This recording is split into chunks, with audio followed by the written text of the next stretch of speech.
और समाजवादी पार्टी ने डिम्पल यादव पे अपना दाव रखा है और बीएसपी ने भी अपना प्रत्याशी उतार दिया। हालांकि बीजेपी ने अभी तक अपना कोई प्रत्याशी नहीं उतारा। किस तरह का चुनाव मिलेगा? आप मैदान में हैं प्रचार के लिए, क्या लग रहा है इस बार? देखिए, मैनपुरी में जब भी चुनाव हुआ लोकसभा का, और चूंकि समाजवादी पार्टी का मजबूत गढ़ रहा हमेशा, और नेताजी ने जब अपने लोकसभा जीवन की शुरुआत की, लोकसभा चुनाव की शुरुआत की, तो मैनपुरी से लड़े थे पहली बार चुनाव। और उससे पहले से भी उनका लगाव रहा मैनपुरी से, और लगातार यहाँ के लोगों ने समाजवादी पार्टी का भरपूर साथ दिया। और हम देखते हैं कि हर चुनाव में लोकसभा के समय भारतीय जनता पार्टी को प्रत्याशी नहीं मिलता, और ठीक एन मौके पर कोई भी प्रत्याशी बना के वो ले आते हैं। इस बार भी ऐसा ही हो रहा है, कोई प्रत्याशी भी तो मैदान में नहीं है।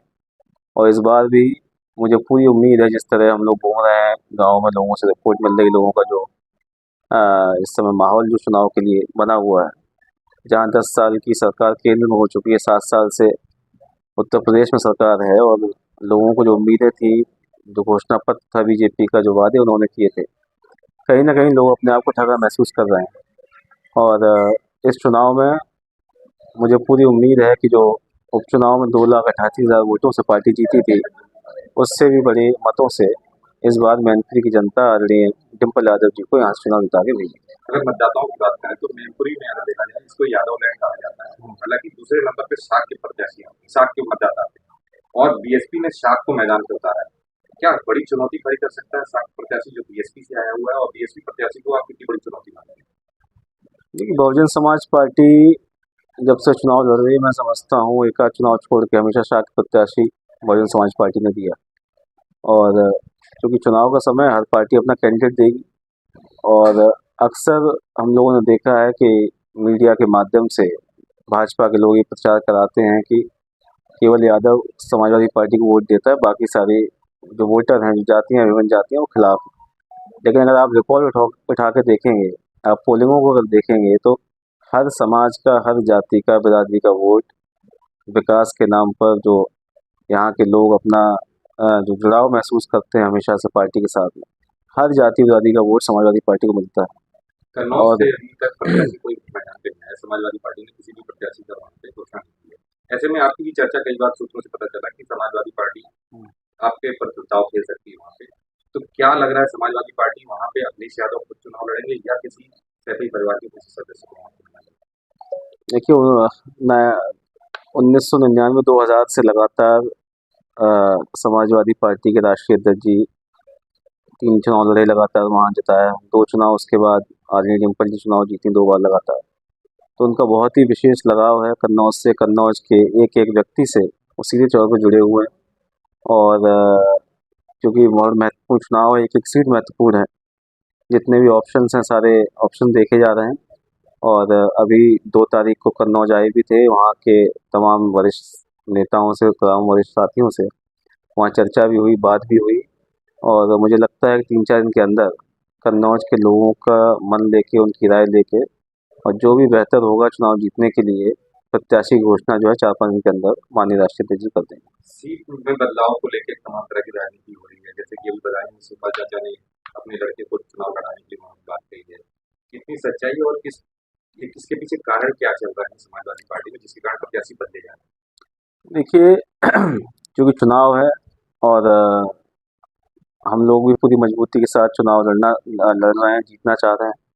और पार्टी के पास जो भी फीडबैक आता है प्रत्याशी के बारे में, कैंडिडेट के बारे में, उस फीडबैक के आधार पर सभी लोगों से बात करके पार्टी नेतृत्व जो है, शीर्ष नेतृत्व, वो फैसला लेता है। और सभी सीटों पर सीधी टक्कर भारतीय जनता पार्टी से। और ये कोशिश है, जैसा कि राष्ट्रीय अध्यक्ष जी लगातार अपने बयानों में उन्होंने कहा, या उत्तर प्रदेश से हम लोग भाजपा को हराएंगे तभी देश से भाजपा हटेगी।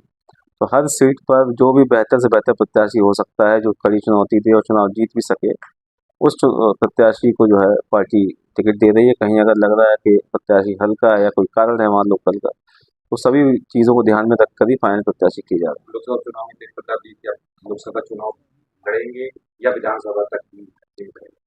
देखिए, अभी सभी चीज़ों को लेके चर्चा हो रही है, कहाँ से संभव हो सकता है, कहाँ से नहीं। और बाकी राष्ट्रीय अध्यक्ष जी ने भी घोषणा की थी कि जो भी पार्टी हित के लिए जो बेहतर होगा, अगर उनको लगेगा कहीं चुनाव लड़ने से पार्टी को फायदा है तो निश्चित तौर पर चुनाव लड़ेंगे, और उनको लगता है कहीं किसी और रोल में अगर वो चाहेंगे पार्टी के लिए तो उस रोल में भी काम करेंगे।